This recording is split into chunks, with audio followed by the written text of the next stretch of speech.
ओम नमो भगवते वासुदेवाय। आप सभी का मेरे YouTube चैनल पर हार्दिक स्वागत है।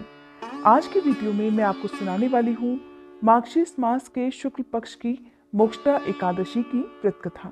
धर्मराज युधिष्ठिर ने उत्पन्ना एकादशी की उत्पत्ति, महिमा और महात्म्य आदि सुनकर भगवान कृष्ण से कहा, हे परम पूजनीय भगवान कृष्ण, हे त्रिलोकीनाथ, आप सभी को मोक्ष और सुख देने वाले हैं। मैं आपको प्रणाम करता हूँ। हे प्रभु, आप सभी पर कृपा करते हैं। मेरी एक जिज्ञासा को कृपा पूर्वक शांत कीजिए। तब भगवान कृष्ण ने कहा, हे धर्मराज, जो कुछ भी जानना चाहते हो निर्भय होकर कहो, मैं अवश्य ही तुम्हारी जिज्ञासा को शांत करूंगा। तब धर्मराज कहने लगे, हे प्रभु, यह जो आपने मार्गशीर्ष मास के कृष्ण पक्ष की एकादशी के विषय में बताया है, उसे सुनकर मुझे बड़ी ही शांति प्राप्त हुई। अब आप कृपया कर मार्गशीर्ष मास के शुक्ल पक्ष में जो एकादशी पड़ती है उसके विषय में भी बताने की कृपा करें। उसका नाम क्या है, उस दिन कौन से देवी देवता की पूजा की जाती है और उसकी पूजन विधि क्या है, इस व्रत को करने से मनुष्य को क्या फल मिलता है। हे प्रभु, मेरे इन प्रश्नों का विस्तार सहित उत्तर देकर कृपया आप मेरी जिज्ञासा को दूर कीजिए, तो आपकी बड़ी कृपा होगी। धर्मराज की बात सुनकर भगवान कृष्ण कहने लगे, हे धर्मराज, तुमने बहुत ही श्रेष्ठ प्रश्न किया है, इसलिए तुम्हारा यश संसार में फैलेगा। मार्गशीर्ष मास के शुक्ल पक्ष की एकादशी अनेक पापों को नष्ट करने वाली है। संसार में इसे मोक्षदा एकादशी के नाम से जाना जाता है। इस एकादशी के दिन श्री दामोदर भगवान का धूप दीप नैवेद्य आदि से श्रद्धा और भक्ति पूर्वक पूजन करना चाहिए। हे कुंती पुत्र, इस एकादशी व्रत के प्रभाव से नरक में गए हुए माता पिता पितर आदि को स्वर्ग की प्राप्ति होती है। हे धर्मराज, अब मैं तुमसे एकादशी व्रत की कथा कहता हूँ, ध्यान पूर्वक सुनो। वैखानस नाम का एक राजा प्राचीन नगर में राज्य करता था। उसके राज्य में चारों वेदों के ज्ञाता और ब्राह्मण रहा करते थे। राजा अपनी प्रजा का पालन पुत्रवत किया करता था। प्रजा भी अपने राजा को बहुत प्रेम करती थी। एक रात को स्वप्न में राजा ने अपने पिता को नरक की यातनाएं भोगते देखा। इस प्रकार का स्वप्न देखकर राजा बड़ा ही व्याकुल हुआ। वह सुबह होने का बेचैनी से इंतजार करने लगा और सुबह होते ही उसने राज पुरोहितों को बुलाकर अपने रात्रि के स्वप्न की बात बताई। कहने लगा, हे ब्राह्मणों, रात को स्वप्न में मैंने अपने पिता को नरक की यातनाएं भोगते देखा है। उन्होंने मुझसे कहा है कि हे पुत्र, मैं घोर नरक भोग रहा हूँ, मेरी यहाँ से मुक्ति कराओ। हे राजपुरोहित जी, जब से मैंने अपने पिता के यह वचन सुने हैं, तब से मुझे चैन नहीं है। अब मुझे राज सुख, ऐश्वर्य, हाथी घोड़े, धन, स्त्री पुत्र आदि कुछ भी सुखदायक प्रतीत नहीं हो रहे हैं। हे राजपुरोहित जी, अब मैं क्या करूं, कहाँ जाऊं? इस दुख के कारण मेरा शरीर तप रहा है। आप सब मुझे किसी प्रकार का तप, दान या व्रत आदि बताएं, जिसे करने से मेरे पिता को मुक्ति प्राप्त हो सके। यदि मैंने अपने पिता को नरक की यातनाओं से मुक्त कराने के प्रयास नहीं किए तो मेरा जीवन तो निरर्थक है। जिसके पिता नरक की यातनाएं भोग रहे हो, उस व्यक्ति को इस धरती पर सुख भोगने का कोई अधिकार नहीं है। हे ब्राह्मण देवों, मुझे शीघ्र ही इसका कोई उपाय बताने का कष्ट करे। इस प्रकार कहकर राजा बहुत व्याकुल हो गया। राजा के आंतरिक दुख की पीड़ा को देखकर और सुनकर ब्राह्मणों ने आपस में विचार विमर्श किया। फिर सभी एकमत होकर राजा से कहने लगे, हे राजन, वर्तमान, भूत और भविष्य के ज्ञाता पर्वत नाम के एक मुनि हैं। वे यहाँ से ज्यादा दूर नहीं हैं।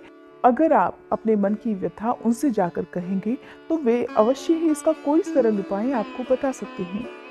राजपुरोहितों की बात सुनकर और उनकी बात मानकर राजा मुनि के आश्रम में गए। आश्रम में अनेक शांत चित्त योगी और मुनि तपस्या कर रहे थे। चारों वेदों के ज्ञाता पर्वत मुनि दूसरे ब्रह्मा के समान बैठे जान पड़ रहे थे। उनके चेहरे से दिव्य तेज झलक रहा था। राजा ने मुनि को दंडवत प्रणाम किया और फिर अपना परिचय दिया।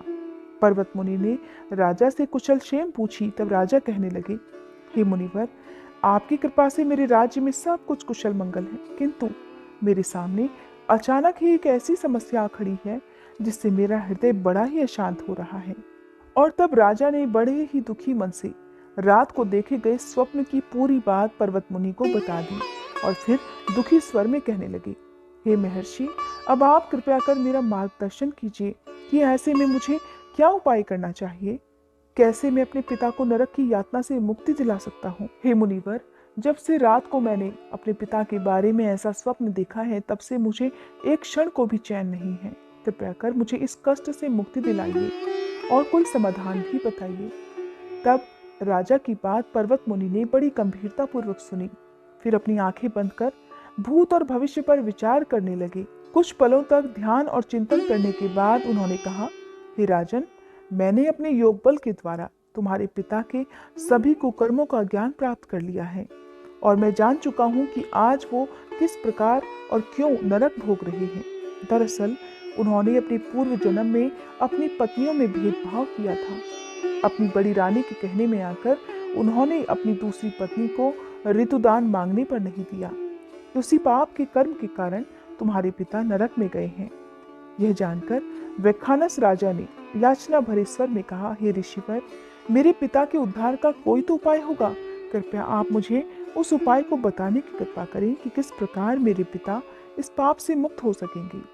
तब पर्वत मुनि कहने लगे, हे राजन, मार्गशीर्ष मास के शुक्ल पक्ष में जो एकादशी होती है उसे मोक्षदा एकादशी कहते हैं और यह मोक्ष प्रदान करने वाली होती है। आप इस मोक्षदा एकादशी का व्रत श्रद्धा और निष्ठा के साथ करें और उस व्रत के पुण्य को संकल्प करके अपने पिता को अर्पित कर दें। एकादशी व्रत के पुण्य से आपके पिता को अवश्य ही नरक से मुक्ति मिल जाएगी।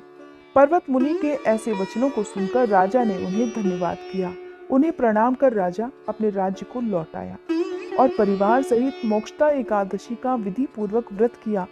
इस व्रत के पुण्य को राजा ने अपने पिता को अर्पित कर दिया और फिर इस व्रत के प्रभाव से राजा के पिता को सहज ही मुक्ति मिल गई। स्वर्ग को प्रस्थान करते हुए राजा के पिता ने कहा, हे पुत्र, तेरा कल्याण हो। इतना कहकर राजा के पिता ने स्वर्ग को प्रस्थान किया। इसलिए हे धर्मराज, जो मनुष्य मार्गशीर्ष मास के शुक्ल पक्ष की एकादशी का उपवास करते हैं, उनके सभी पाप, सभी कष्ट, सभी दुख दूर हो जाते हैं और अंत में वे स्वर्ग लोक को प्राप्त होते हैं। इस उपवास से उत्तम और मोक्ष प्रदान करने वाला कोई भी दूसरा व्रत नहीं। इस कथा को सुनने और पढ़ने से ही अनंत फल की प्राप्ति हो जाती है और यह व्रत मोक्ष प्रदान करने वाला चिंतामणि के समान है, जिससे उपवास करने वाले की सभी मनोकामनाएं शीघ्र पूर्ण हो जाती हैं। हे धर्मराज, प्रत्येक मनुष्य की प्रबल इच्छा होती है कि वो अंत समय में मोक्ष प्राप्त करे। मोक्ष की इच्छा करने वाले भक्तों के लिए मोक्षदा एकादशी का यह दिन अति महत्वपूर्ण होता है। इसलिए मोक्षदा एकादशी के दिन भक्ति भाव और विश्वास के साथ भगवान श्री हरि की पूजा अर्चना करनी चाहिए। यह माता पिता के प्रति भक्ति और दूसरों के लिए पुण्य अर्पित करने की श्रेष्ठ और पवित्र कथा है। मोक्षदा एकादशी का दिन केवल मनुष्यों का नहीं बल्कि उनके पितरों का भी भला करता है। अपने किसी सगे संबंधी, मित्र, बंधु को भी इस उपवास का फल अर्पण करने से उनके भी पापों और क्लेशों का नाश हो जाता है। सभी प्रेम से बोलिए, विष्णु भगवान की जय, कृष्ण भगवान की जय। ये थी आज की व्रत कथा। कथा अगर अच्छी लगी हो तो वीडियो को लाइक, शेयर, चैनल को सब्सक्राइब और बेल आइकन प्रेस करना मत भूलिएगा।